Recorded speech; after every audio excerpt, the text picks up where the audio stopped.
fission et fusion nucléaire, chapitre 3. 3.1. Définition.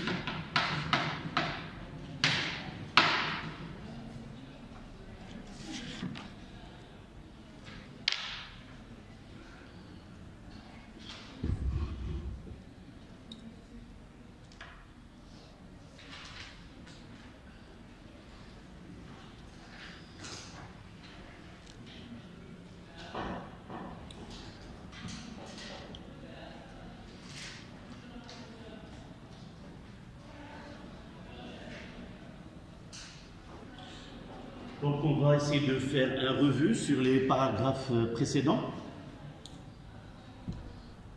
Le premier, c'était intitulé « J'ai le cahier devant moi » et vous aussi. Équivalence masse-énergie. D'accord?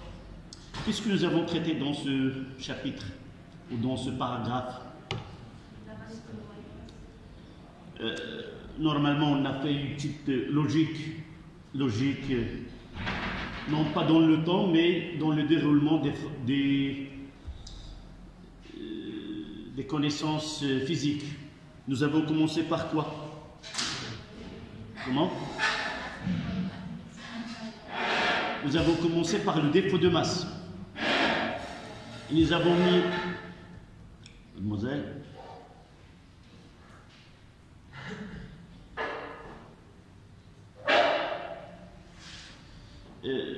ce défaut de masse, c'est quoi? Comment nous avons pu constater qu'il y a un défaut de masse à l'échelle microscopique, à l'échelle du noyau? En comparant quoi? La masse du noyau autant que constituée de nucléons et le nombre et la masse totale des protons et de neutrons qui le constituent. Et nous avons constaté que la masse du noyau est inférieure à celle de la masse totale de ses constituants. Donc c'est pas un paradoxe, mais un énigme qu'il faut résoudre. Qu'est-ce que nous avons donné par la suite?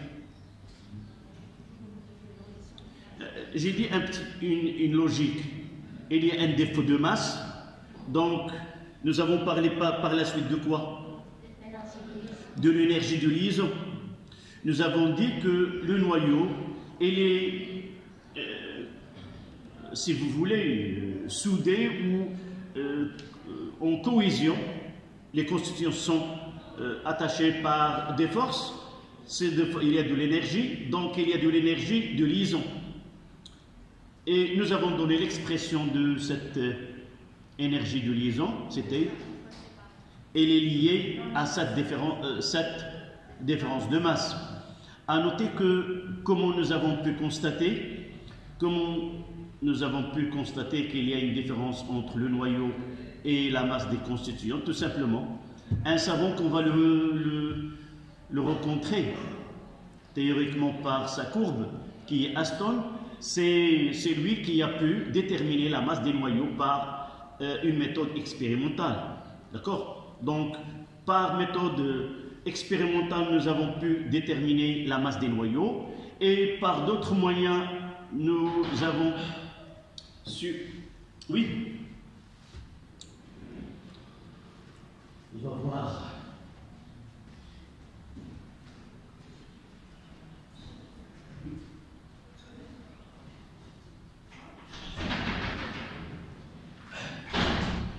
Donc, j'ai dit par d'autres moyens, nous avons pu déterminer la masse des protons et de neutrons et l'opération, ça sera facile par la suite. D'accord? Donc, pour résoudre les deux constatations ou les rapprocher, nous avons donné au 1,3, c'est la relation d'Einstein. C'est lui qui a pu nous permettre de résoudre cette énigme. Il nous a dit dans cette relation que la masse n'est autre que l'autre face de l'énergie et par la suite masse et énergie sont équivalentes et sont liées par la relation E est égal à mc². Et dans une remarque, nous avons mis en évidence que la variation de masse n'est autre que la variation de l'énergie, et la variation de l'énergie c'est une variation de masse, et par la suite nous avons dit que cette énergie qui maintient la cohésion du noyau n'est autre qu'une forme de masse qui est emmagasinée sous forme de l'énergie. Et par la suite, nous pouvons dire que la conservation de la masse est toujours réalisée, soit en masse telle que nous savons, soit en équivalent en énergie, et par la suite, toujours il y a conservation de la masse que Lavoisier a donnée lors de l'étude des réactions chimiques. Maintenant, on passe, nous avons, deuxième paragraphe, nous avons parlé des unités utilisées en physique nucléaire. Et lors du calcul, nous avons pu constater que le kilogramme, le joule, ce sont des unités qui ne correspondent pas à l'étude d'un tel système. Et pour cela, les physiciens ont donné des nouvelles unités qui sont appropriées à la physique nucléaire. Nous avons utilisé la masse, l'unité de masse atomique U, et nous l'avons reliée au kilogramme. Nous avons donné aussi le joule, et l'unité que nous avons utilisée en physique nucléaire, c'est le MeV. Et nous avons donné qu'un MeV, un mégaélectronvolt, est égal à 1,6 10 - 13 joules. Et par la suite, puisque nous utilisons l'équivalence masse-énergie, nous avons donné la masse en unité MeV C-2. Puisque delta de M, delta de E est égal à delta de M C carré, si l'unité de masse est le MeV C-2, lorsqu'on multiplie par C carré, on obtient directement l'unité de MeV. C'est ça l'utilité d'utiliser le MeV C-2 comme unité de masse. Donc la masse, à l'échelle macroscopique, c'est le kilogramme. À l'échelle atomique ou nucléaire, on utilise le U ou le MeV C-2. Maintenant, on passe au paragraphe 3. C'est fission et fusion nucléaire. Nous avons déjà parlé d'un type ce sont des transformations nucléaires. Nous avons déjà parlé d'un type de transformation, c'était la désintégration. La désintégration d'un noyau, c'est dû à son instabilité, et par la suite, il est obligé d'émettre des particules, soit bêta moins, bêta plus, alpha ou gamma, afin de gagner de la stabilité et de passer d'un état excité ou d'un état instable à un état plus stable. Et ce sont des réactions naturelles, spontanées. Là, on parle d'autres types de transformation nucléaire, ce sont la fission et la fusion. Donc, ce sont deux types de transformations provoquées. On peut dire que c'est rare qu'un noyau se sépare en deux noyaux plus légers. Généralement, la fission, c'est une transformation nucléaire due à l'utilisation d'un projectile qui est un neutron. Une fois ce neutron bombarde, si vous voulez, le noyau, il le met en instabilité. Juste après cette instabilité, il se produit une séparation ou, si vous voulez, une fission de ce noyau en deux noyaux ou trois, ou peut être accompagné par des particules. D'accord? Donc on note à la ligne une réaction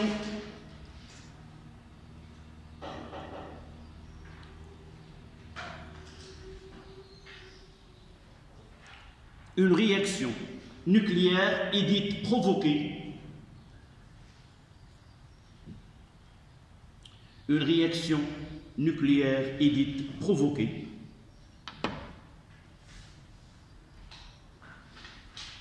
lorsqu'un noyau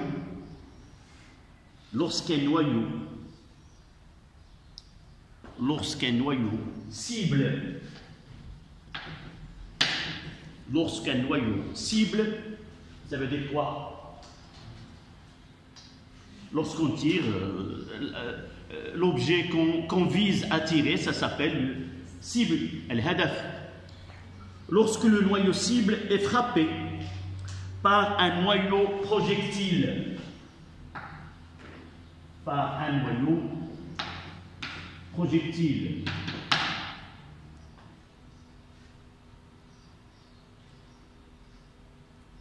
et donne naissance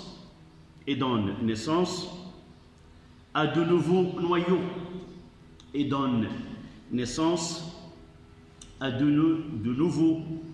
noyaux, nouveaux au pluriel, noyaux aussi au pluriel.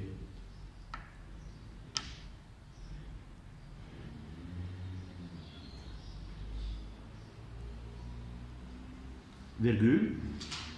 La fission et la fusion sont deux exemples de cette réaction.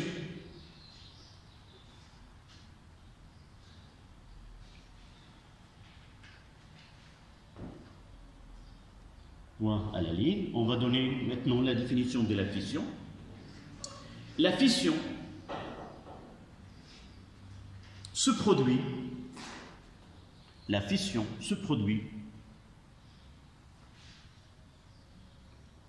lorsqu'un noyau lourd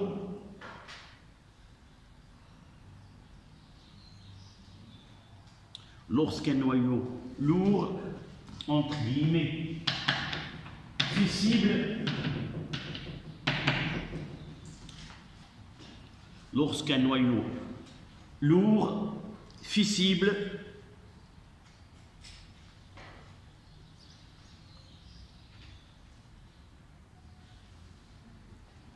donne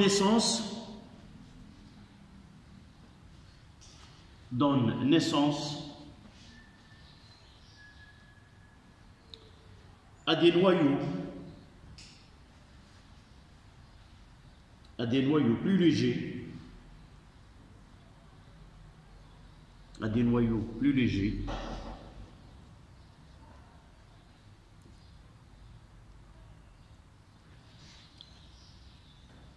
suite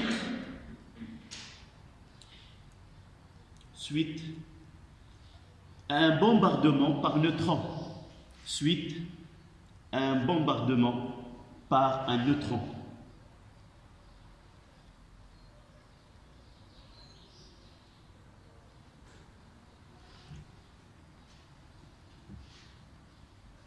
Vous ouvrez une parenthèse. Au cours de cette transformation,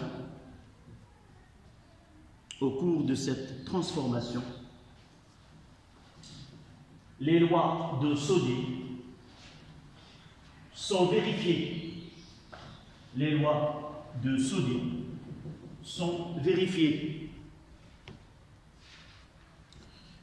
Un exemple, c'est de l'uranium 235.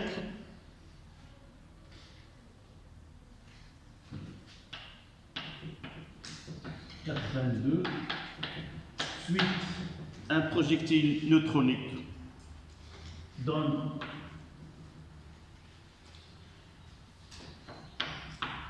le krypton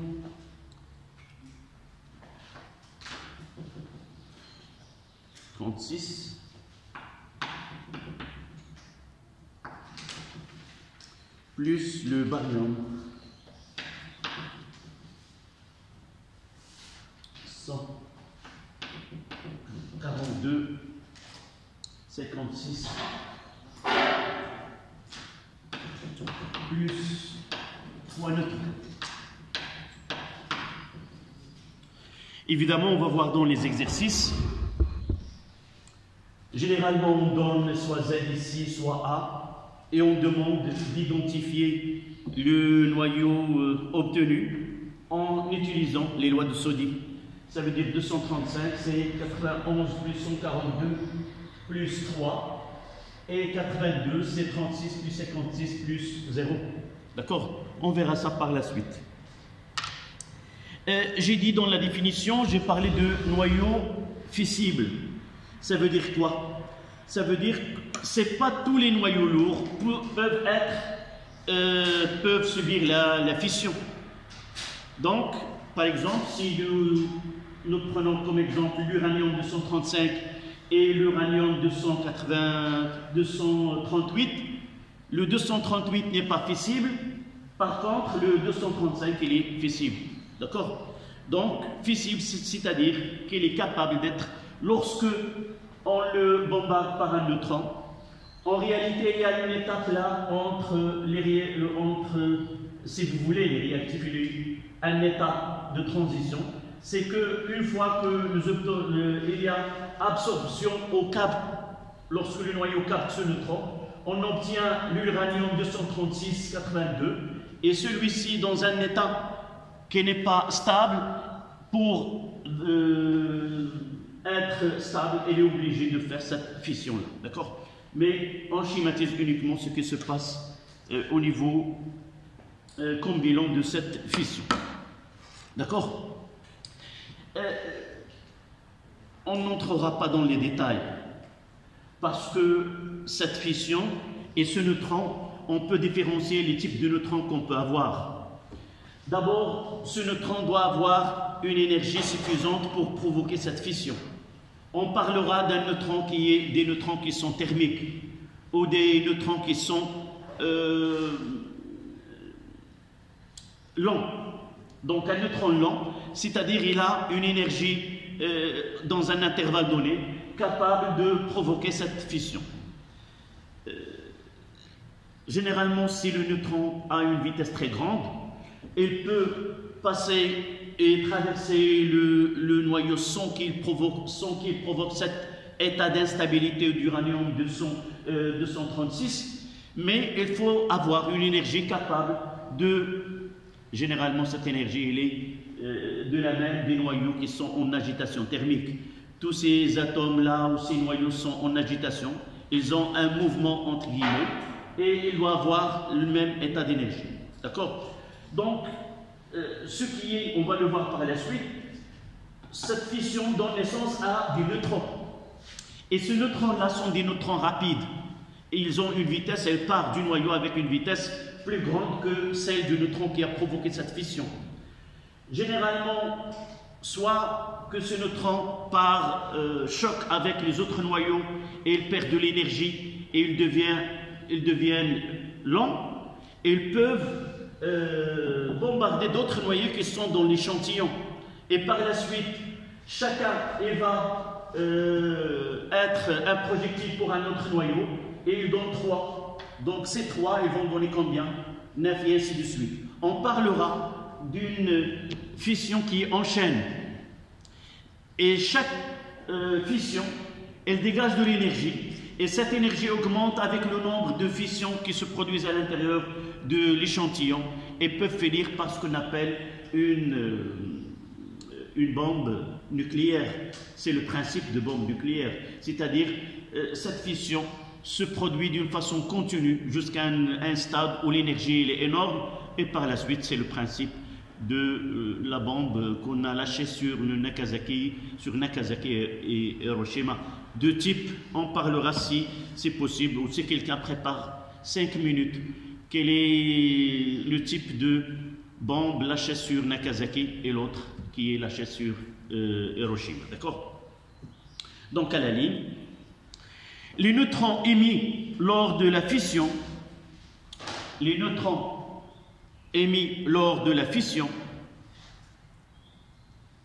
peuvent provoquer, on parle de ces 3 neutrons, les neutrons émis lors de la fission peuvent provoquer la fission d'autres noyaux.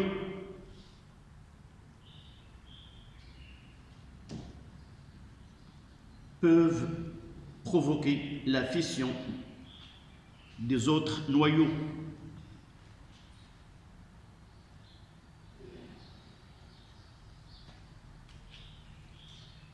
Et par la suite, une réaction en chaîne peut se produire. Et par la suite, une réaction en chaîne peut se produire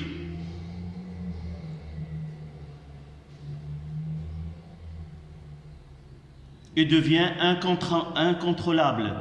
Et devient incontrôlable.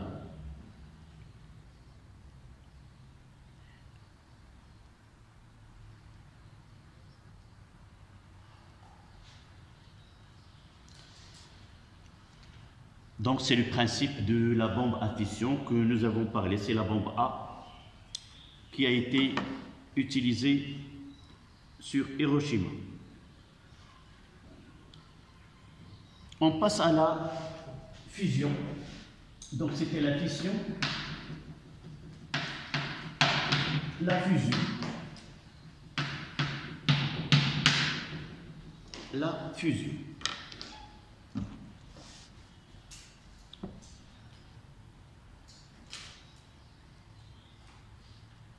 Fusionner, c'est rassembler. C'est le contraire de fissionner, c'est séparer. Donc la fusion, c'est rassembler deux noyaux qui sont légers et arriver à un noyau qui est plus lourd. Donc vous notez, la fusion nucléaire,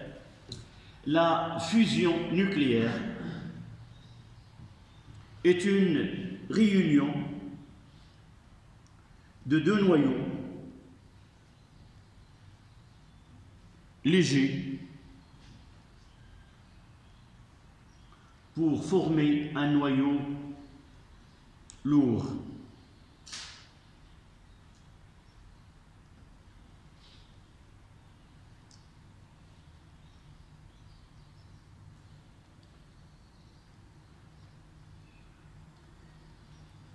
Comme j'ai dit tout à l'heure pour la fission, la fission ne peut pas généralement se produire d'elle-même, donc il doit être provoqué. C'est-à-dire on doit avoir de l'énergie à l'avance. Ces transformations nécessitent de l'énergie pour se produire. Aussi, la fusion, les particules ou les noyaux qui doivent réaliser la fusion doivent acquérir une énergie suffisante. Cette énergie cinétique, ça sera un choc entre les deux, de telle façon à fusionner les deux noyaux. Donc, il nécessite, si vous voulez, de l'énergie pour avoir cette fusion. C'est le principe avec lequel cette lumière, cette énergie qui nous parvient du Soleil, le principe de fonctionnement, c'est le même principe. C'est une réaction de fusion entre les isotopes de l'hydrogène qui nous donne de l'hélium 3, on passe à l'hélium 4. Donc, ce qui donne ces réactions, c'est qu'il a une grande température, il peut arriver jusqu'à 1 500 000 degrés Celsius.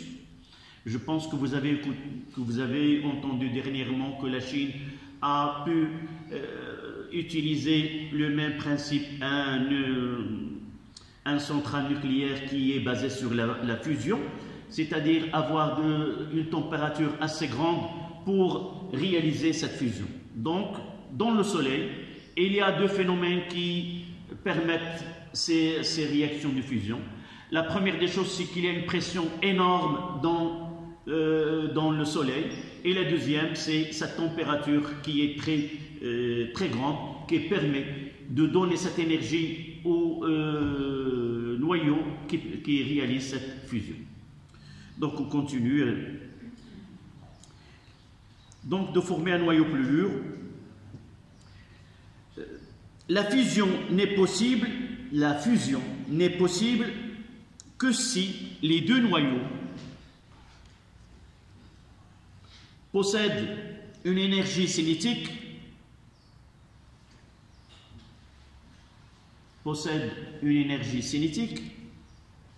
pour vaincre les forces de répulsion.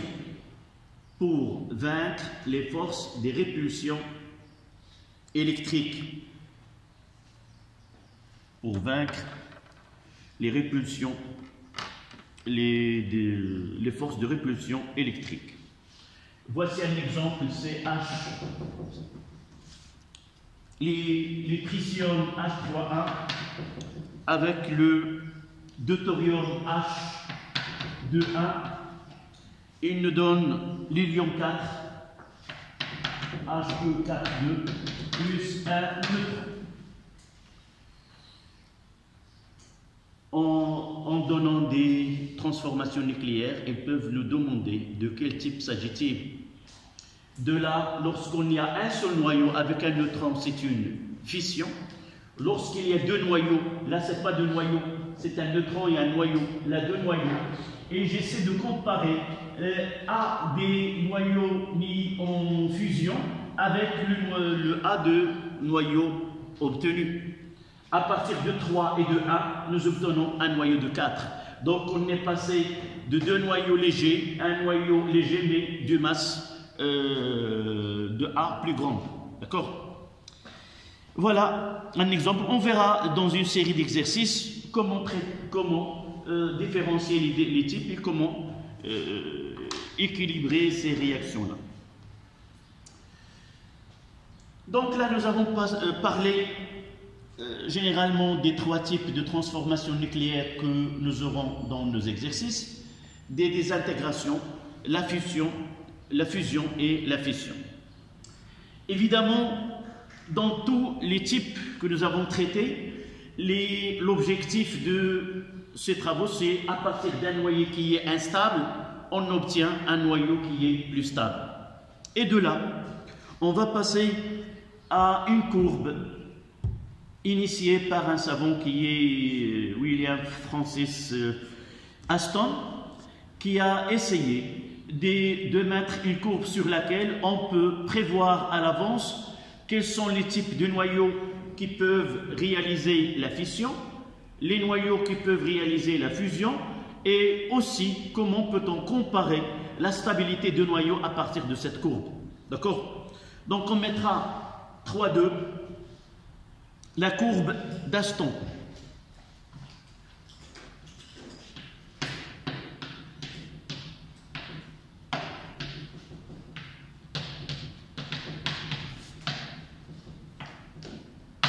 La courbe d'Aston.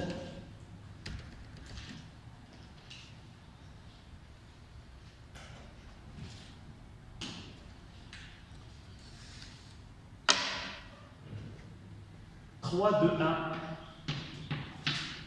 1. Énergie de liaison par nucléon.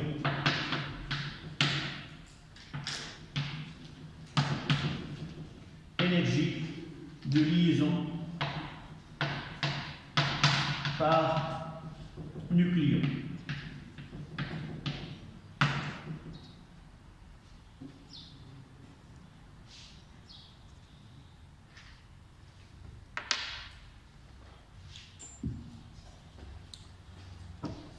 Comment? Est-ce que nous avons traité EL? Oui, toi tu as déjà écrit la leçon. Donc on va essayer de la rappeler, ce que nous avons fait des calculs, nous avons comparé des noyaux. D'accord. Donc, énergie de liaison par nucléon, on ne peut pas passer à la courbe d'Aston sans qu'on revoie cette énergie de liaison par nucléon. Nous l'avons déjà traité. Dites-moi à quoi sert cette énergie de liaison par nucléon et comment nous avons pu passer de l'énergie de liaison EL à l'énergie de liaison par nucléon. Qui est... Oui? Quelle est la chose que nous a obligés, si vous voulez, de passer de EL à EL sur A? Oui? Est-ce que EL est insuffisante pour comparer la stabilité? C'est l'énergie de liaison du noyau. Qu'est-ce que nous avons constaté? Nous avons constaté que malgré ce EL grand, toujours il y a des noyaux qui sont instables.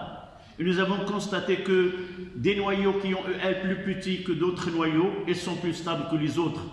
Et nous avons pensé à parler de ce qu'on appelle la participation de chaque nucléon dans cette stabilité. et par la suite, c'était nécessaire de diviser ce EL du noyau par ses constituants et d'arriver à ce EL sur A qui est la vraie valeur pour comparer cette stabilité. Donc, qu'est-ce qu'il a fait la courbe d'Aston? Aston, c'est un physicien qui est anglais. Vous pouvez, je mettrai dans le groupe deuxième sciences physiques, option français 1, la biographie de ce savant. Si nous pouvons, à l'époque de Aston, donner le nom d'un ingénieur, ça sera un ingénieur de physicien chimiste. Et il a pu, par ses études qu'il a fait, être capable, l'assistant de plusieurs savants de son époque. Il a pu édifier, si vous voulez, un spectroscope de masse. C'est une technique qui permet, je l'ai dit avant, permet de déterminer la masse des noyaux. Mais ce travail-là a été fait en 1920. 1920, c'est-à-dire, nous avons déjà la relation d'Einstein, E est égal à mc carré, et delta de E est égal à delta de mc carré. Mais lui, au début, et là, on lui a donné, si vous voulez, le prix Nobel en 1922 sur ses travaux, les isotopes. Par étude d'un échantillon donné, il a pu déterminer les isotopes d'un élément donné. Il a travaillé sur le néon, sur l'argon et plusieurs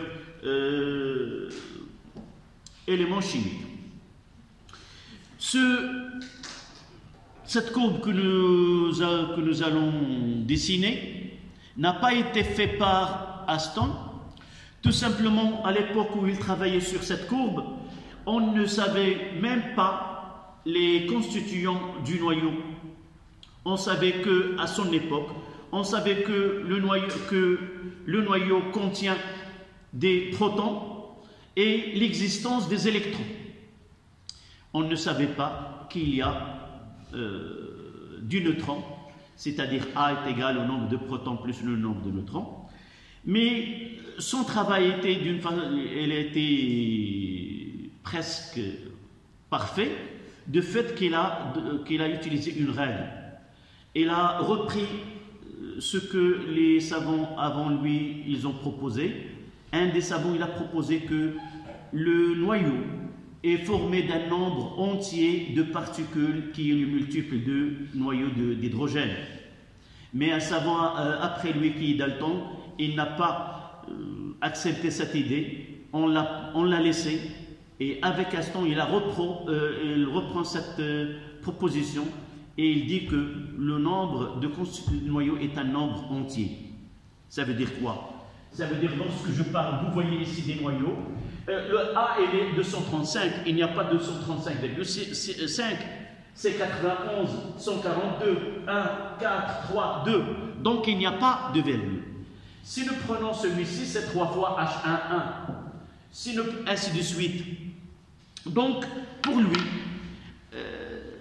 il a eu l'idée de arriver à A sans connaître le nombre de neutrons et le nombre de protons. Qu'est-ce qu'il a fait? Il a fait des expériences dans cet appareil de spectroscope de masse. Et par exemple, lorsqu'il trouve que la masse d'un noyau X est égale à 36,980, qu'est-ce qu'il dit? Il dit que ce noyau-là, et là, un A est égal à combien? Combien? Un nombre entier. Qui est le plus proche? C'est 37. C'est 0,98. D'accord? Et à partir de cette règle-là, il a pu faire des calculs qui sont très acceptables et sans connaître qu'il s'agit là, on connaît le nombre de protons. Par exemple, dans le cas du chlore, 37-17, on connaît qu'il y a 17 protons. Et puisqu'il est un atome c'est 17 électrons, mais 37, lorsqu'il fait des expériences, il trouve que ce 37-là qui a trouvé ces 36 nefs ne correspond pas à ce 17. Donc il y a un manque. Et par la suite, pour combler cette, si vous voulez, c'est pas une ignorance, mais on n'est pas passé à l'étape de connaître qu'il s'agit d'un manque de constituants qui sont les neutrons. Il doit attendre jusqu'à 1932 où un autre savant qui est Chadwick qui a permis de mettre en évidence l'existence de neutrons dans le noyau. Mais son travail, il était acceptable puisqu'il a pris cette règle pour combler la connaissance de ce neutron. Donc, qu'est-ce qu'il a fait Aston? La première des choses, c'est qu'il a déterminé les masses des noyaux. Et il a déterminé les isotopes de plusieurs noyaux. Plus que 200 isotopes a été déterminé par son appareil. Deuxième étape, qu'est-ce qu'il a fait? Avec ce CL3717 qui a trouvé 36,980, il a dit qu'il y a une différence de masse. Donc cette différence de masse, c'est elle qui est, on peut l'utiliser comme un moyen de quoi? De stabilité, de voir la stabilité du noyau. Donc qu'est-ce qu'il a fait? Il a fait delta de M sur A, et ce delta de M n'est autre que ce M de X qui a déterminé expérimentalement moins A sur A. En quelque sorte, ça c'est quoi? Si nous mettons par C carré, ça donne quoi? C'est l'énergie de liaison. Lui, il ne l'a pas utilisé, mais il a donné un autre nom qui est la fraction de défaut de masse. C'est-à-dire fraction, c'est un rapport entre le défaut de masse et le nombre de nucléons. Et il a représenté ce delta de M sur A en fonction de A. Évidemment, il a trouvé une valeur qui est très très petite. Et pour le mettre dans une courbe, il a multiplié par 10 à la puissance 4 pour avoir des valeurs qui sont acceptables. À son époque, on ne connaît pas les unités en physique nucléaire. D'accord, on ne savait pas le MEV C-2, on ne savait pas, mais il a fait ce travail-là. Et on le refait par la suite avec, au lieu d'utiliser ces notations que Aston a fait, on utilise en fonction de S sur A avec A. D'accord? Ça, c'est le travail de ce savant. Mais puisque tout le travail et l'idée géniale de ce savant a permis aux autres qui viennent par la suite, qui ont fait cette correction, de garder toujours la même courbe au même savant qui est la courbe d'Aston. D'accord? Avant de la dessiner, on va la trouver dans les exercices, mais qu'est-ce qu'on nous demande de cette courbe? La première des choses, c'est à partir des valeurs qui sont cette courbe, je peux déterminer EL sur A, je peux la lire. Donc c'est un couple où il y a moins EL sur A, on va voir le signe, moins EL sur A et A. Donc à partir de moins EL sur A, je peux déterminer EL en changeant le signe et en multipliant par A. La première des choses. La deuxième, c'est que dans cette courbe, on a tracé la plupart des noyaux existants, qu'ils soient stables ou instables. Et à partir de cette courbe, nous pouvons déterminer des régions. La région de stabilité et des régions de non-stabilité. Donc les régions de stabilité, ce sont les régions sous la partie de cette courbe où tous les noyaux qui sont instables tendent à s'approcher de cette zone-là en réalisant deux types, ce que nous avons dit, en réalisant soit une désintégration, soit une fission, soit une fusion. Donc ces transformations nucléaires permettent de s'approcher à cette zone. Aussi, je peux comparer deux noyaux dans cette courbe. Et pour en finir, que cette courbe-là, ce n'est pas une loi mathématique. Ce sont des mesures expérimentales traduites en courbe. La majorité, si nous parlons, il y a une zone de stabilité entre 20 et 180, ça ne veut pas dire que tout ce qui est à l'intérieur de cette zone, elle est stable. Il y a des exceptions. D'accord? Mais généralement, on parle dans le cas général, au milieu, il y a cette zone de stabilité qui est caractérisée par une valeur absolue de EL sur A qui est très grand.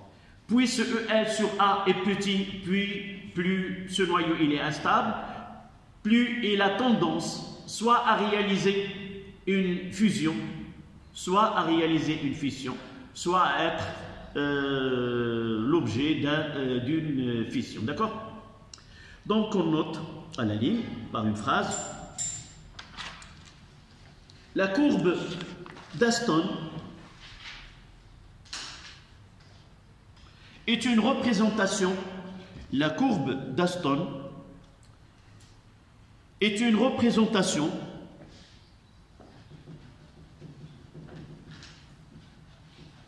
de moins EL sur A en fonction de A. En fonction de A.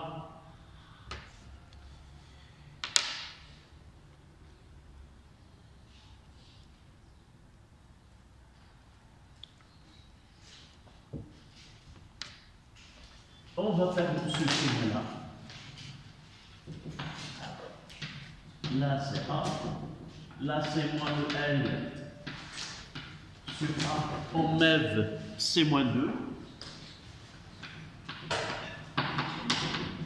MEV, nucléon moins 1, pardon.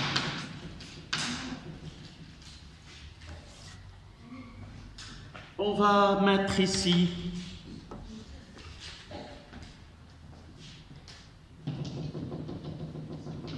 la C20.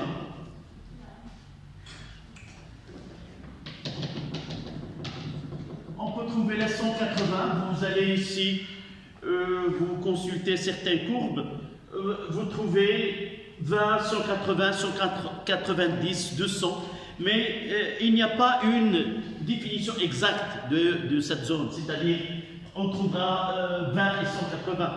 Mais j'ai dit tout à l'heure, j'ai un exemple ici, celui de tungstène, W, qui est 184, qui est stable, mais un isotope qui a A inférieur à 184, qui est instable.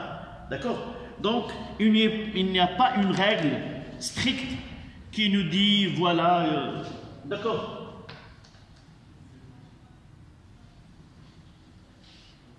Voilà. C'est quoi cette courbe bleue? En réalité, je prends des noyaux. Ce sont des noyaux. Moins 1, moins 2, moins 3, moins 4, moins 5, moins 6, jusqu'à ici, moins 9.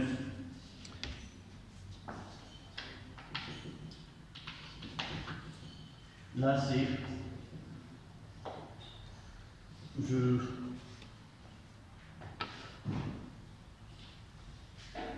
C'est moins 9.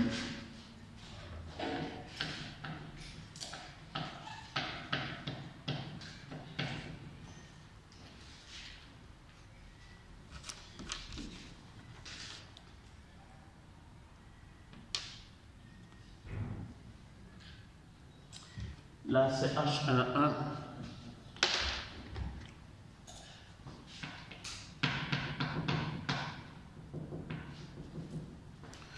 Je vais mettre la H21.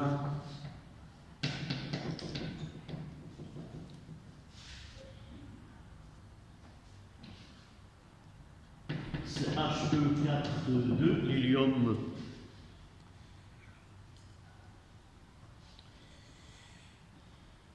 Et là, c'est le plus bas, ici, c'est le cuivre. 63,29. À côté de lui, il y a le fer.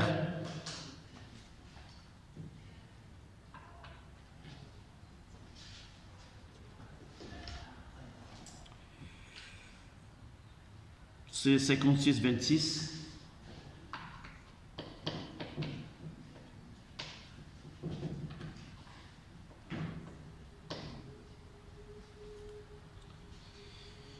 Et d'autres noyaux ici, c'est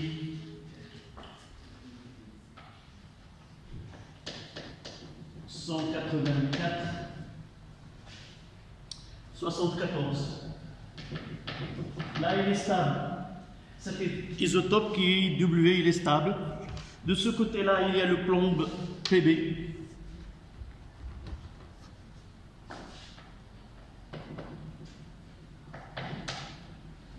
Pb, c'est 206,82.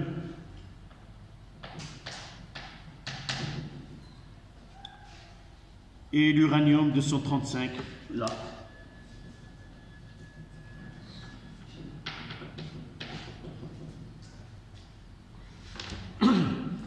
Et là, c'est la zone de stabilité.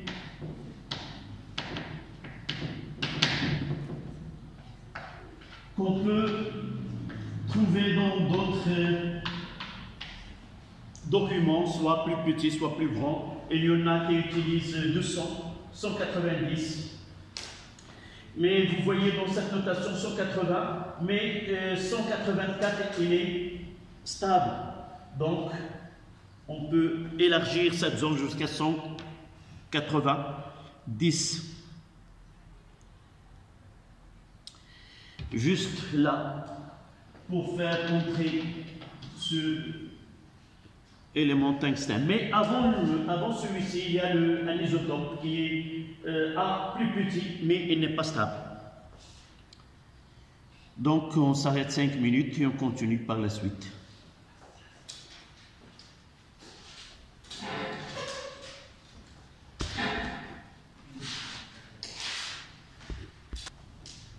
Donc, il nous reste à compléter ce schéma par des flèches. Par exemple, là, on peut, à partir de H2, obtenir de l'hélium, et ainsi de suite.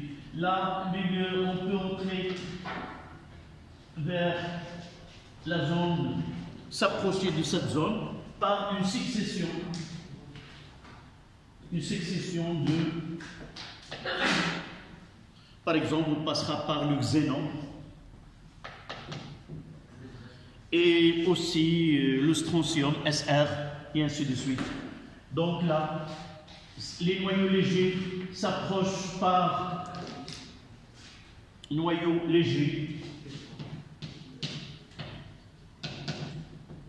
Noyaux légers s'approchent par fusion, et c'est une fusion qui est thermonucléaire.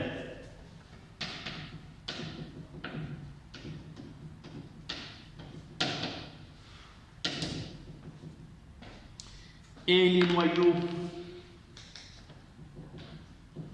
lourds s'approchent par fission.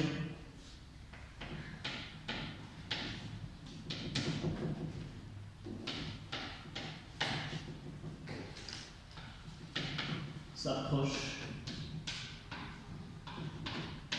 par une succession de fission. S'approche par fission.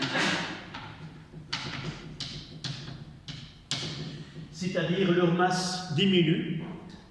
Donc, une fois que leur masse diminue, ça veut dire qu'il y a de l'énergie qui se dégage et par la suite, elle passe d'un état moins stable à un état plus stable.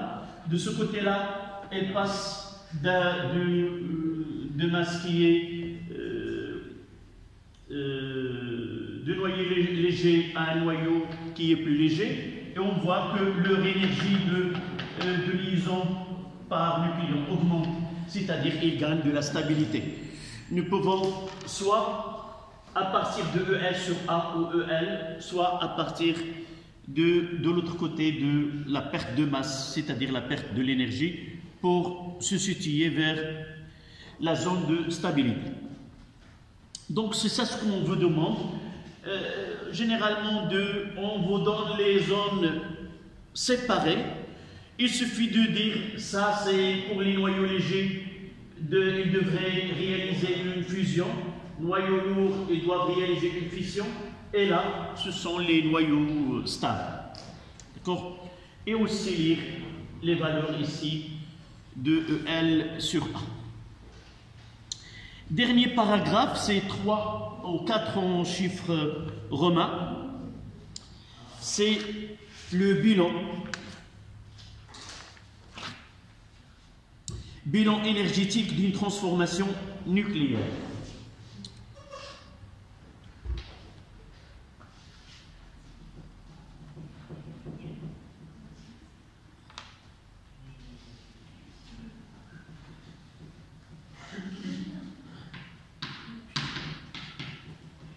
Bilan énergétique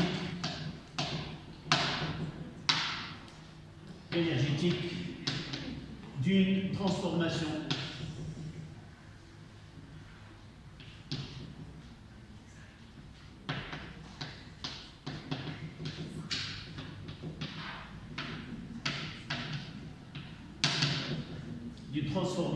nucléaire.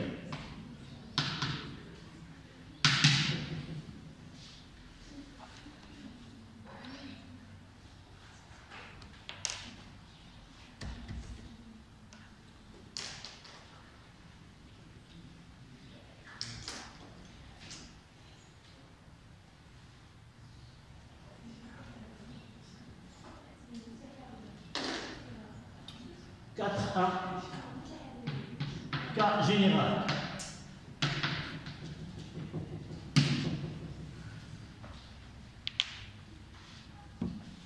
Le cas général.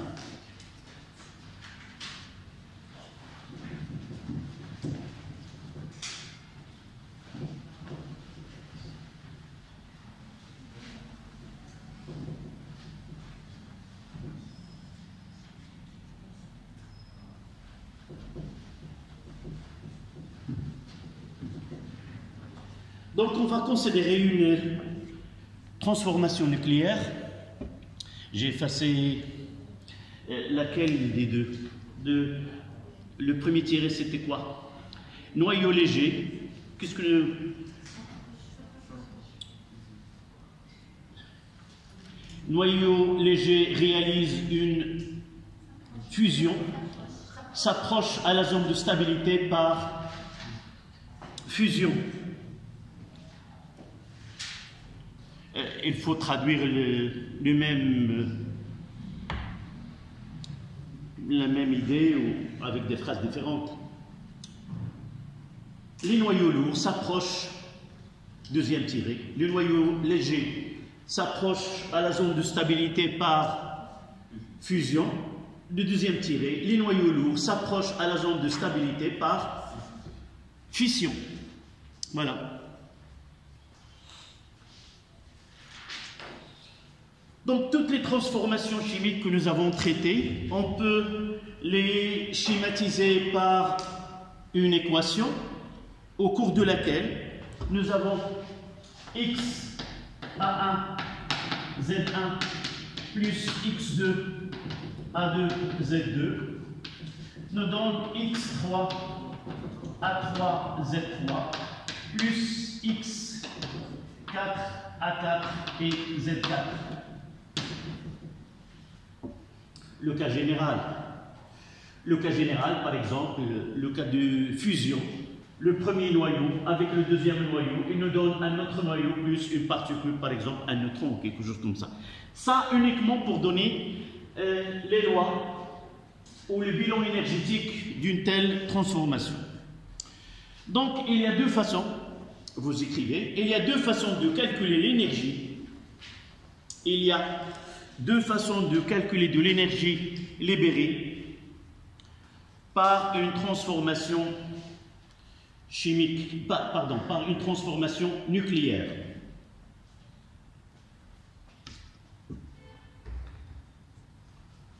Premier tiré, variation de masse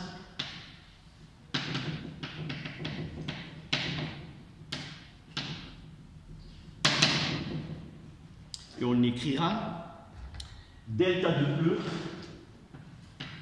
c'est l'énergie est égale à m de x4 plus m, la masse du noyau x3, moins la masse de x1, moins la masse de x2, le tout fois c carré. La masse des produits, moins la somme des masses des produits, moins la somme des masses des réactifs fois c carré.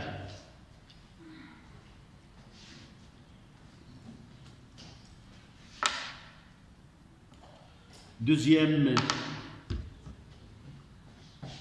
en utilisant les énergies de liaison.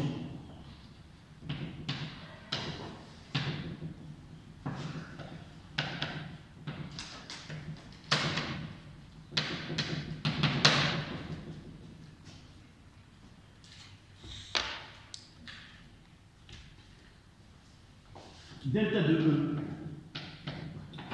On verra la démonstration de cette deuxième possibilité, c'est en utilisant les énergies de liaison. À partir de cette relation-là, on peut arriver à la deuxième. D'accord? On verra par la suite dans un exercice. Mais n'oubliez pas, lorsqu'on utilise des masses, delta, c'est delta de E. Là, c'est delta de E est égal à delta de M fois C carré. Et delta, ça veut dire quoi? C'est l'énergie finale moins l'énergie initiale. Et là, c'est la masse finale moins la masse initiale. Mais dans ce cas-là, nous aurons avec le L, c'est l'inverse. Au lieu d'avoir EL, on part EL de X1 plus EL de X2 moins EL de X3 moins EL de X4. C'est l'inverse. D'accord? C'est l'inverse. On verra par la suite comment partir de cette relation-là, arriver à cette relation.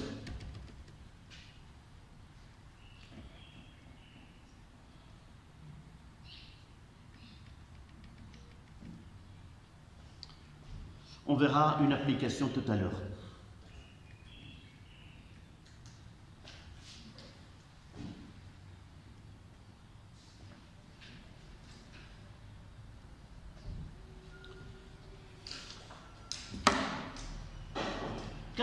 Bilan ou diagramme de l'énergie.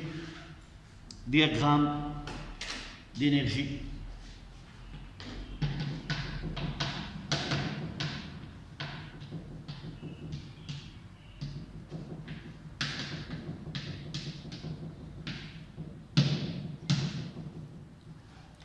Diagramme d'énergie.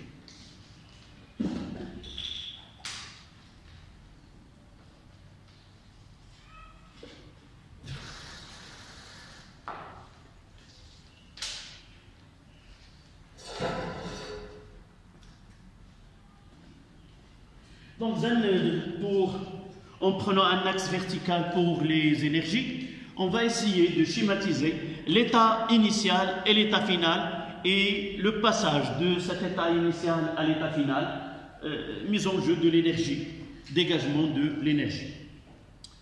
Donc si nous considérons cette... Ça y est, je peux effacer ?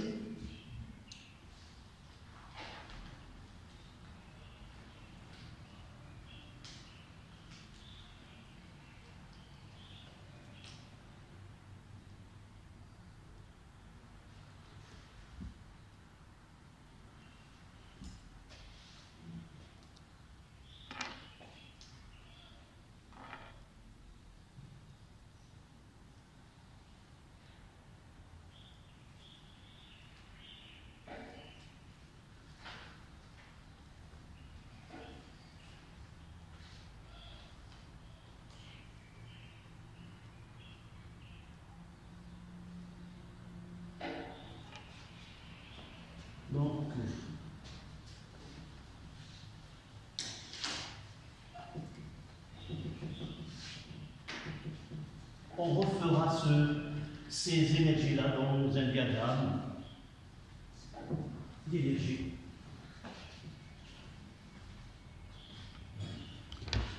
Donc sur un axe, on prendra cette transformation générale. Là, c'est de l'énergie.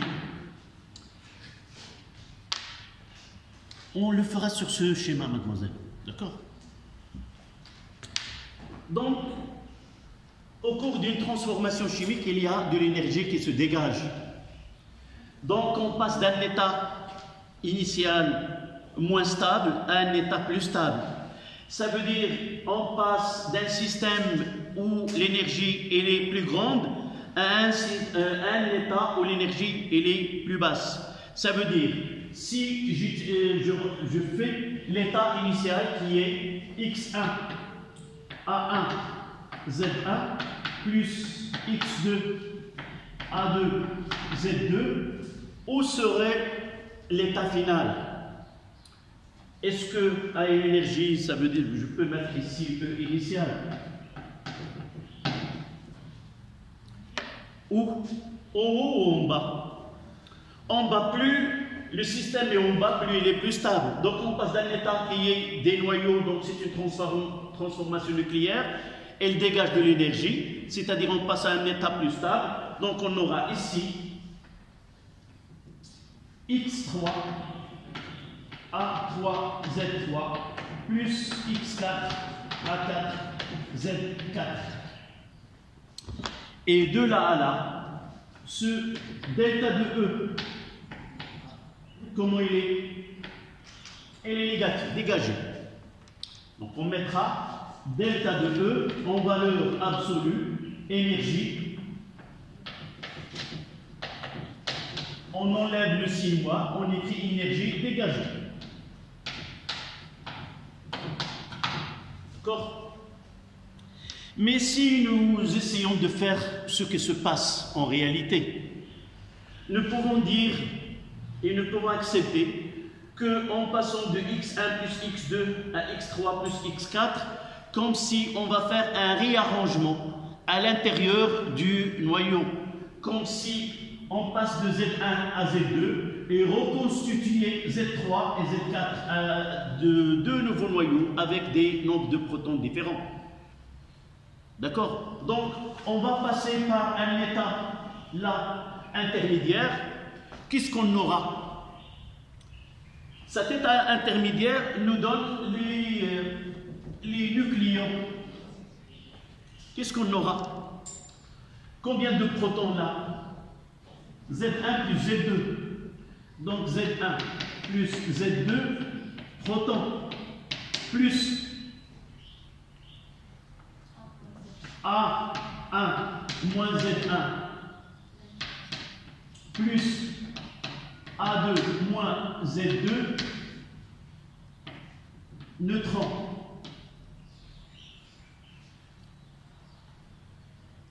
D'accord? Donc, de là, et à cette partie, on va revenir de l'autre côté pour avoir quoi? Donc, d'abord, passons dans ce sens-là. Si je passe de cet état à cet état, quelle est l'énergie mise en jeu? En passant d'un noyau à ses constituants, c'est l'énergie de liaison. Donc de là à là, j'aurai quoi? EL1 x1 plus EL x2. C'est quoi la définition de EL? C'est l'énergie qu'on doit fournir à un noyau pour le faire passer, pour le dissocier en ses nucléons. Donc là, j'aurai le nombre de protons, c'est A1 moins Z1, et pour l'autre noyau, c'est la même chose. L'autre sens, là. Donc je passe de là et je reviens à l'état final. Qu'est-ce que j'aurai ici? C'est le chemin inverse. C'est quoi? C'est moi, EL de x3 plus EL de x4. Et donc vous voyez ce delta de E, c'est EL x1 plus EL x2 moins l'autre somme. C'est ce que nous avons schématisé tout à l'heure, donné comme méthode de calcul. D'accord? On va faire des applications juste après ce schéma-là.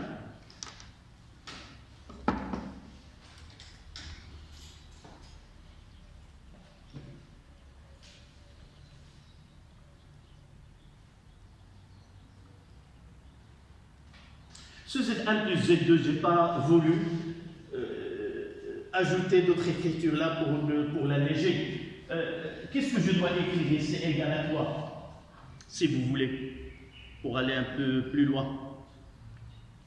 C'est égal à quoi? Z1, Z3 plus Z4, P1, 1, plus A3, là c'est A3. Est-ce que vous êtes d'accord? Il y a une conservation, les lois de Soddy. Les lois de Soddy, ça veut dire que le nombre de protons avant doit être égal au nombre de protons après. Donc Z1 plus Z2 doit être égal à Z3 plus Z4. Et A1 moins Z1 plus A2 moins Z2 doit être égal à A3 moins Z3 plus A4 moins Z3 moins Z4. Ce n'est pas la peine de l'écrire est égal. D'accord?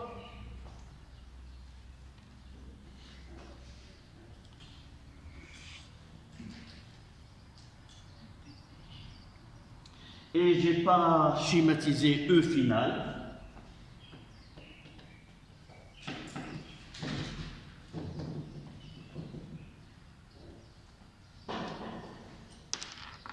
Donc, dans ce schéma, comment l'utiliser? Dans un exercice, soit on vous donne ici une valeur de ce EL, de ce E, cette énergie. Je lis E initial et E final. Et à partir de ces deux valeurs, je peux déterminer directement le delta de EL. Si on nous donne EL, les énergies de liaison de chaque noyau, je peux l'utiliser pour calculer ce delta de E. Donc, état, là, état final plus stable.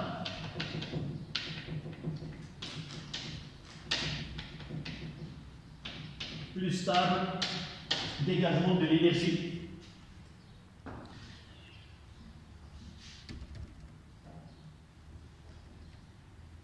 Donc, on va passer maintenant à l'application. On prendra des exercices d'application.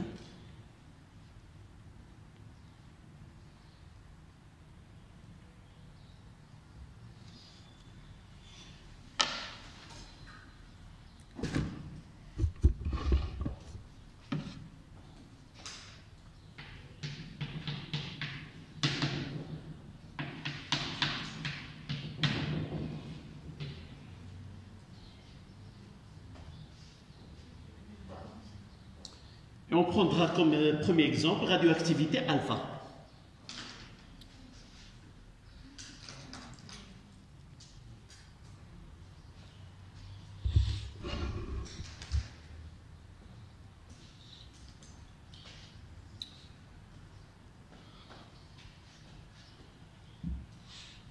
Donc, exemple 1.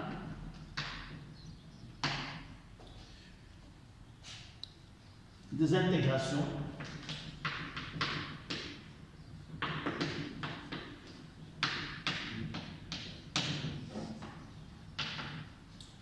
de radium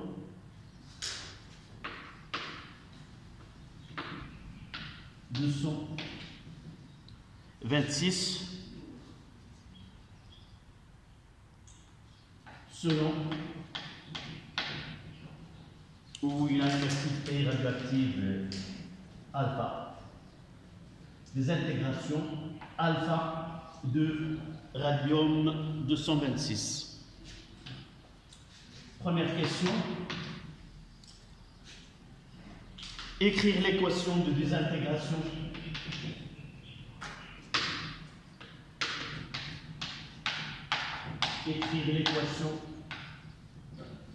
de désintégration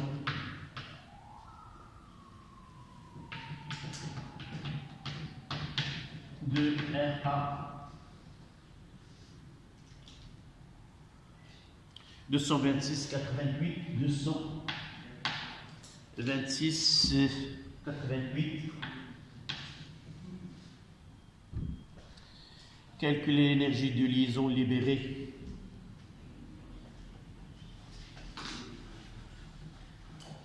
Deuxième question. Calculer l'énergie de liaison, l'énergie libérée.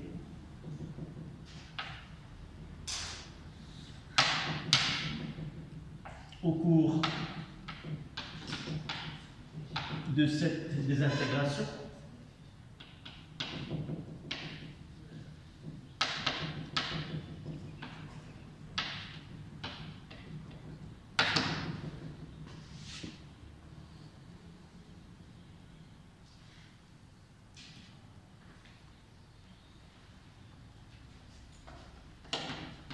en mètres et en joules.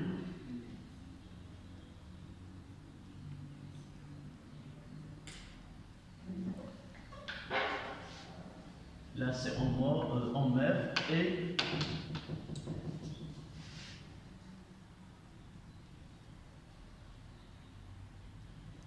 d'une moule.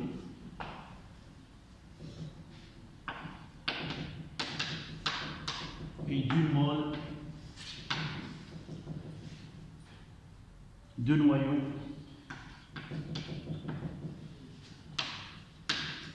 de 1 à 226.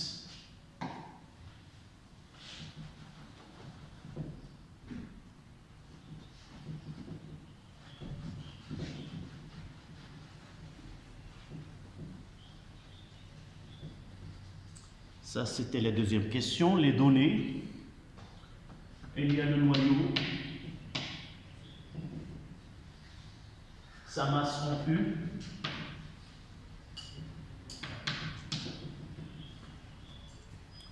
Le radium.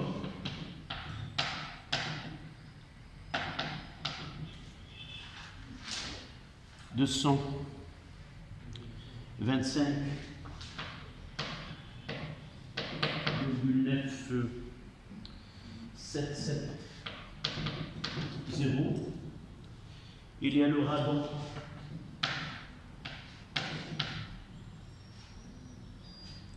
221,9702.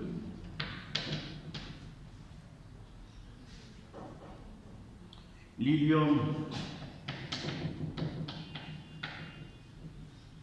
c'est 4,0015.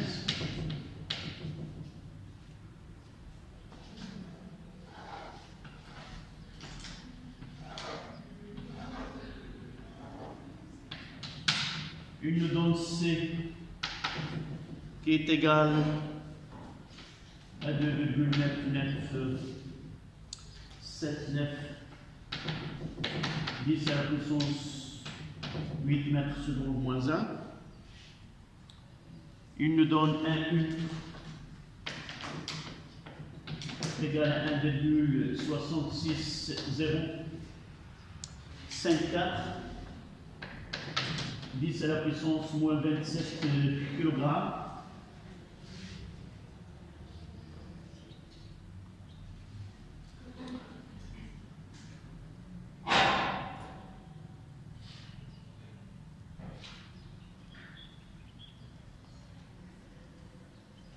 Il nous donne un U égal à 931,5 mètres C-2. Une mole,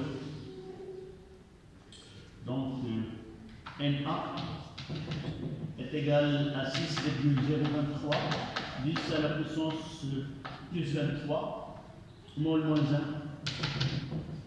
Voici les données de cet exercice.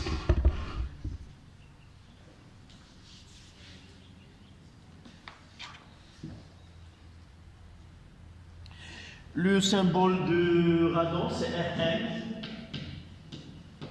Et là, c'est RA. Et là, c'est HE. RN.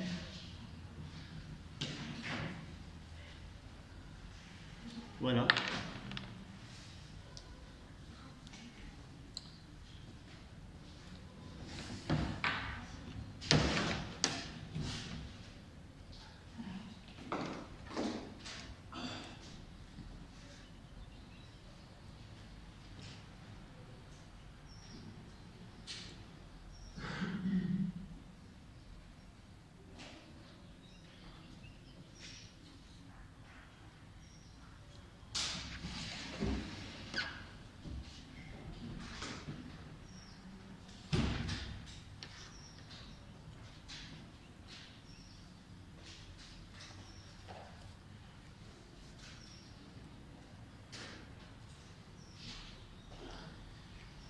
D'accord?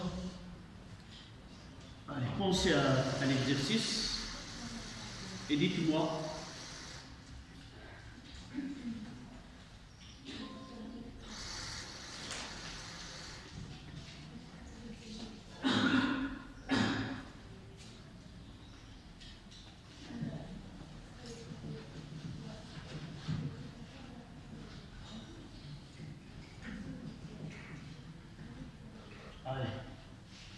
première question.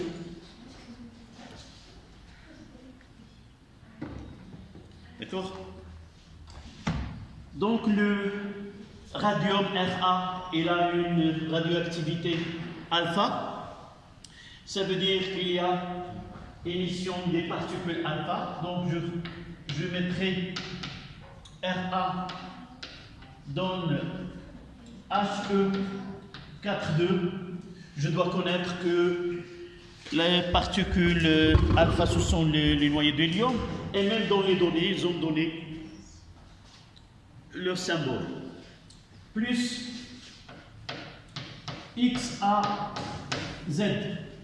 Normalement, la question doit être posée, c'est en appliquant les lois de Soddy, identifier le noyau, mais dans ce cas-là, ça se voit qu'il s'agit de radon. Mais on va essayer d'expliquer parce que dans un exercice, on peut vous donner plusieurs noyaux et c'est à vous de connaître lequel qui correspond à cette désintégration.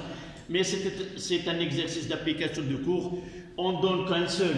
Donc vous savez qu'il s'agit de radon.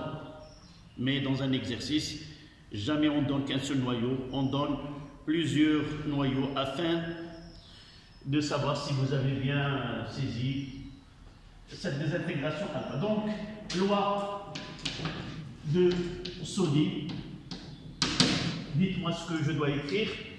Là, c'est 226, 88. Oui, 88 est égal à 2 plus Z.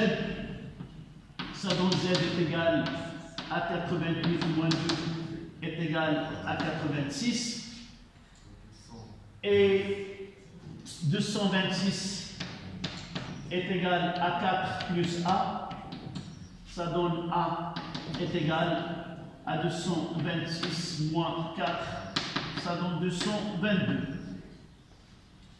Donc on écrira que X à Z n'est autre que Rn 222 2, 2, 2 et 86.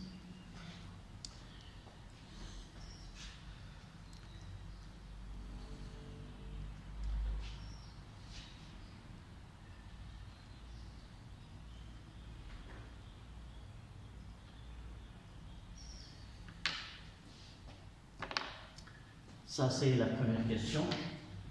La deuxième question, il nous demande de calculer l'énergie dégagée au cours de cette désintégration.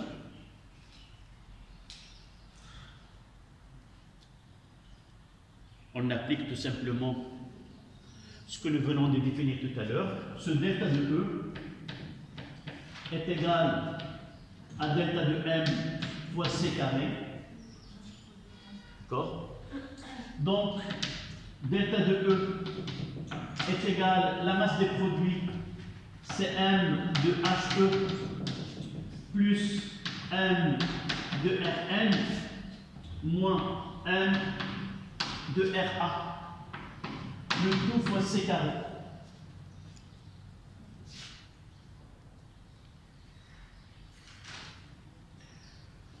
N'oubliez pas que ces équations sont conçues pour un seul noyau. Donc, on écrit dans cette transformation, on modélise le cas d'un noyau. On va voir par la suite, pour parler d'un mol, on doit utiliser d'autres formules. Donc, est égal. Ici, vous voyez que j'ai l'unité en U. La première question, c'était en MEV. J'ai l'unité en U. Mais le U, elle est en MEV, c'est moins 2. Donc, je peux utiliser directement M de HE, c'est 4,0015 plus celle de radon 221,9702 moins 225,9770 U fois C carré.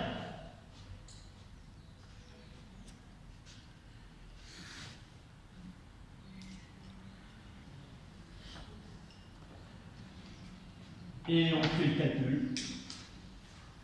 Si vous avez une calculatrice, oui? Non, je vais l'écrire. Je calcule, je trouve c'est moins, et je vais écrire une phrase par la suite. L'énergie dégagée, et j'enlève le signe moins. D'accord? D'abord le moins, pour connaître qu'il s'agit d'une énergie qui est dégagée. Sans calculer la valeur algébrique de cette variation, on ne peut pas connaître s'il s'agit d'une énergie qui est dégagée ou doit être absorbée. On va voir dans le cas des réactions d'autres types de réactions, ça nécessite de l'énergie. D'accord? Toujours il faut faire de la même façon, trouver cette valeur et écrire une phrase juste après en enlevant ce signe moins. Donc, donnez-moi ce delta de M. Là. Delta de M. Moins 5,3 moins 5,34. Après, il n'y a rien. Oui, 10. Moins 5,3 fois 10 à la puissance moins 3. U, C carré. C'est-à-dire, moins 5,3, 10 moins 3, fois 500.931,5 en MEV. Moins 4,94. Moins 4, oui. Donc, delta de E, moins 4,93 MeV.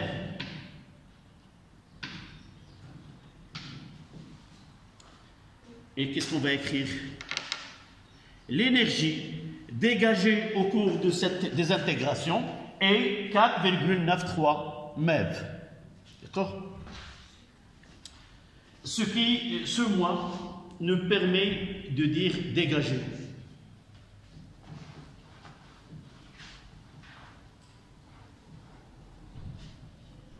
Donc, l'énergie dégagée, delta de E est égal à 9,93 MeV.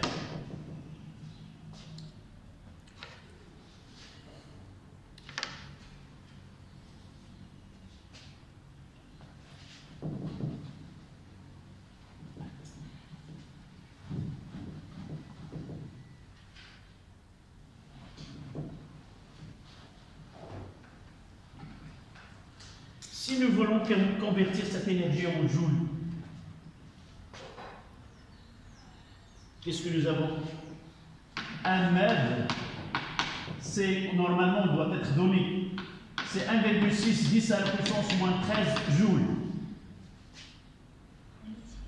Et on aura delta de E est égal à 4,93 multiplié par 1,6 10 moins 13 et ça sera combien en joules?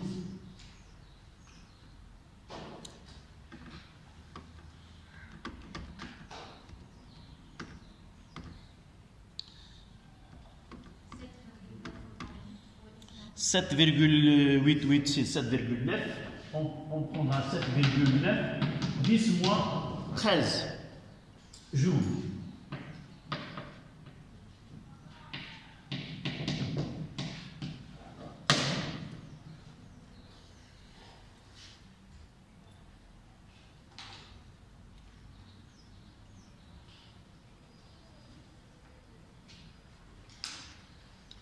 Dernière question, c'est de calculer l'énergie relative à une mole de ce noyau.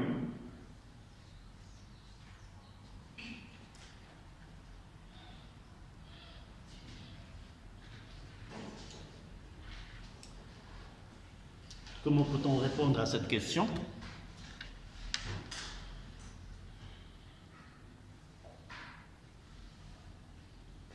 C'est la troisième question.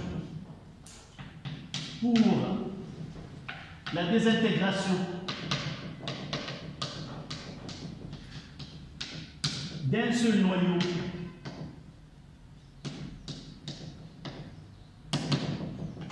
delta de E est égal à 4,93 mètres. Et ce E, pour une mole,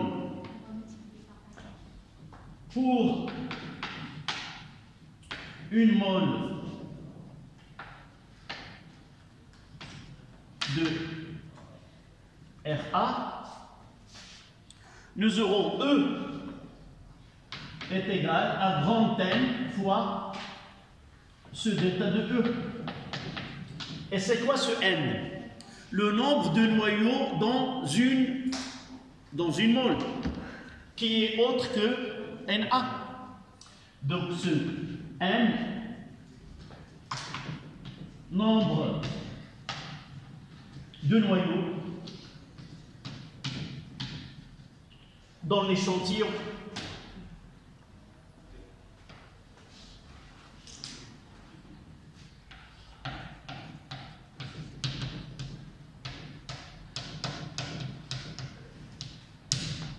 Dans ce cas-là, une mole me correspond à Na.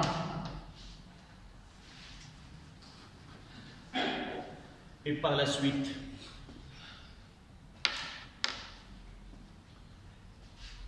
ce E est égal à Na fois delta de E.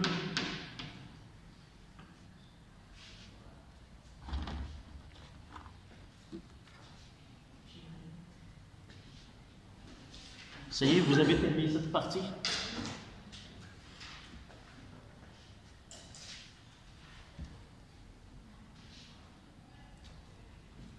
Égal à 6,023 10 à la puissance 23 fois.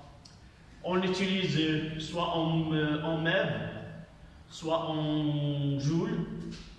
C'est 4,93 et ça sera en MeV. Et nous pouvons la donner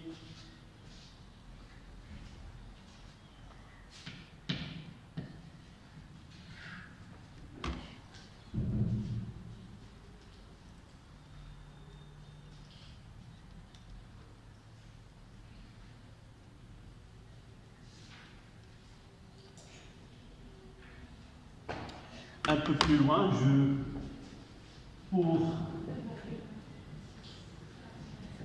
En joules, ça sera c'est combien? 4,75 10 à la puissance. Tu as calculé celle-là? Combien? Oui, 2,96. Lorsqu'on écrit la valeur finale, ce n'est pas la peine d'écrire tous les chiffres. Mais pour le calcul des masses, il faut les respecter. D'accord? 2,9 10 à la puissance 24 mètres.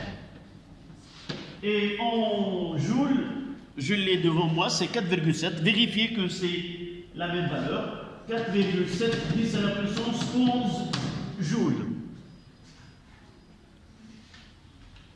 75, 4,75. 10 à la puissance 11 joules. Et vous voyez, une telle, uniquement une mole, on a 4,75, 10 à la puissance 11 joules à l'échelle macroscopique. C'est une énergie qui est énorme. Généralement, on donne une comparaison avec ce qui produit le TNT, une matière explosive. Voilà, il reste des applications, on le verra. Je mettrai cette leçon que nous avons suivie là, une autre que celle que vous avez là, avec d'autres exercices d'application corrigés. D'accord? Je mettrai ce cours-là dans le groupe, soit le WhatsApp, soit l'autre groupe sur le Facebook. D'accord? Merci. On dit que à ce stade-là, on a fini la physique nucléaire. La prochaine étape, ça sera la chimie. La chimie, c'est les réactions chimiques qui se produisent dans les deux sens. D'accord? On parlera comment on va faire le troisième contrôle continu par la suite.